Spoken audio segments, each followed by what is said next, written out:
Oui au développement, non aux expulsions forcées. Ceci est un message signé Amnesty International Bénin. Est-il encore besoin de le rappeler? Toute personne, même la plus faible de la société, a bien droit à une sécurité et au respect de sa dignité. En train de préparer la présente déclaration, je voudrais dire que une information de dernière minute nous est parvenue. Nous avons appris que le Bénin lève provisoirement son blocus sur l'enlèvement du pétrole nigérien. Nous nous en félicitons. Cependant, la crise demeure en l'état, puisqu'il s'agit d'une mesure provisoire à laquelle n'a pas encore répondu la partie nigérienne. Aussi, nous paraît-il nécessaire de partager avec l'opinion les propositions de notre parti pour une sortie de crise définitive, préservant la fraternité séculaire et les intérêts des peuples béninois et nigériens. Alors, une fois cette clarification faite, nous allons maintenant vous donner lecture du contenu de la déclaration. Déclaration du Parti Les Démocrates sur la crise entre le Bénin et le Niger. Le peuple béninois, à travers les informations relayées par les médias, a été informé de la décision gouvernementale prise le 6 mai 2024 concernant la suspension du chargement par navire dans les eaux territoriales du Bénin du pétrole brut produit par la République du Niger et de l'interdiction de l'exportation des produits vivriers du Bénin toujours vers le Niger. Cette décision ferait suite à la non-ouverture par les autorités nigériennes de leurs frontières avec le Bénin, malgré la levée des sanctions de la CEDEAO suite aux événements du 26 juillet 2023 à Niamey.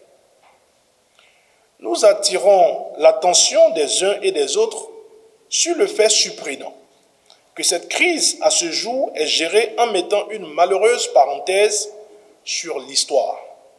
En effet, le Bénin et le Niger, ce sont des liens séculaires tissés au cours de l'histoire par les peuples, et cela bien avant même la constitution de nos États.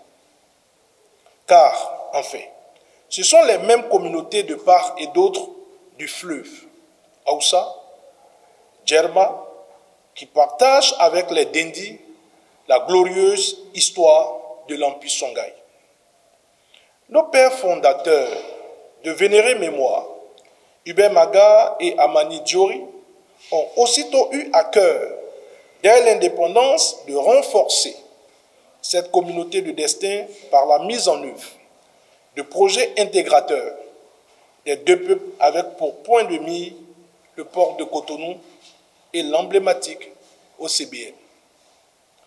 Il est important de souligner avec force aujourd'hui, au regard des turbulences actuelles, que nonobstant des malentendus passagers dans nos relations, les dirigeants de nos deux peuples ont toujours eu une vision panafricaniste et intégrationniste de nos peuples. Il a été toujours question de la construction d'un oasis de coprospérité entre le Bénin et le Niger. Nos peuples ont toujours cultivé la concorde, les échanges économiques paisibles et partagé la même culture à telle enseigne que par endroits au Niger, nos artistes, Kirikanta, Jonas Pedro, sont plus adulés qu'au Bénin. À l'analyse donc, le pipeline export Niger-Bénin devrait s'inscrire dans cette tradition d'amitié et de coexistence pacifique entre nos peuples et même la renforcer. Aussi, importe-t-il que nos populations connaissent l'histoire, de ce puissant instrument de développement et d'intégration que constitue le pipeline Export Niger-Bénin. En effet, ce pipeline est en ce moment le plus long projet d'oléoduc sur le continent africain, environ 2000 km.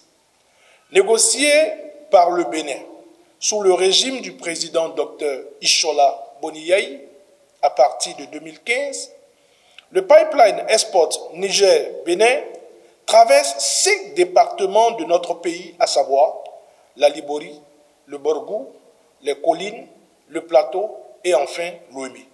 Il passe par 17 communes et 141 villages.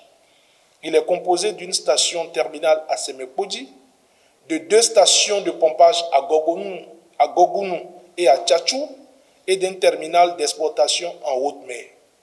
Enfin, le terminal offshore comprend 2 pipelines sous-marins d'environ 14 km chacun avec un diamètre de 711 mm et un système d'amarrage de 160 000 tonnes, le tout sur un peu moins de 700 km le long de notre pays, le Bénin. Le coût global de cet important projet est estimé à environ 7 milliards de dollars américains, financé entièrement par la société chinoise WAPCO, soit le budget du Bénin en cours d'exécution. Sur le plan social, c'était un peu plus de 3000 emplois au cours de la réalisation du projet et environ 500 emplois permanents prévus durant la phase d'exploitation.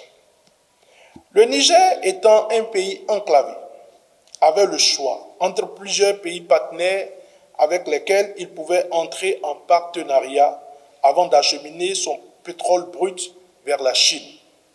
Ainsi, il avait le choix entre le Nigeria ou encore le Tchad, en passant par le Cameroun pour atteindre le littoral. Cependant, le Niger a décidé souverainement, avec les autorités béninoises, que son pétrole passe par le port de Semekodi. Le choix du Bénin, donc, pour le projet aurait été fait par le Niger pour plusieurs raisons, dont celle-ci. Notre pays a offert plusieurs options techniques, la première raison. La deuxième raison, c'est que les bonnes relations entre le Bénin, notre pays, et le Niger, et ce, sur le plan diplomatique, économique et social. La troisième raison, la paix légendaire du Bénin. La sécurité et la stabilité politique qui y règnent ont accéléré les conditions préférentielles. Et enfin, la quatrième raison, entre autres raisons, la création d'un environnement favorable à l'investissement et aux affaires au Bénin. L'objectif de départ est d'acheminer 90 000 barils par jour, puis 200 000 barils par jour d'ici 2026 pour une durée d'exploitation minimum de 40 ans. La mise en œuvre du pipeline Export Niger-Bénin n'est que la continuité des bonnes relations historiques qui ont existé entre nos deux pays. En somme, ce qui unit nos deux pays est plus fort que ce qui nous divise. Ce projet de pipeline ne doit aucunement échouer pour le bonheur des peuples du Bénin et du Niger, et bien plus pour les générations à venir.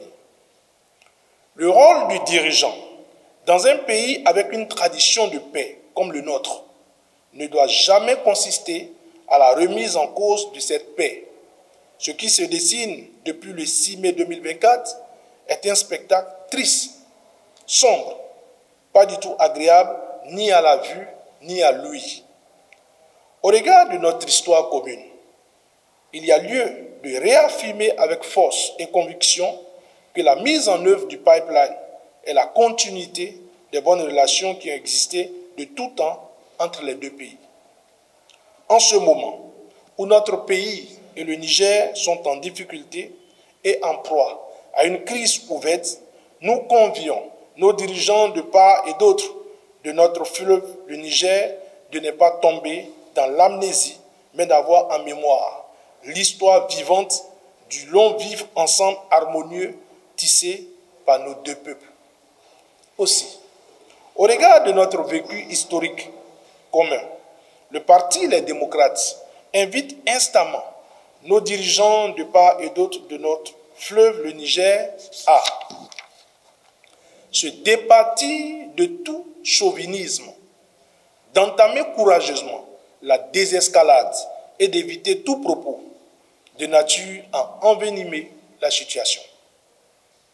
Le parti préconise un dialogue direct entre les deux pays sans ingérence des puissances étrangères, conformément aux recommandations du Conseil de paix et de sécurité de l'Union africaine.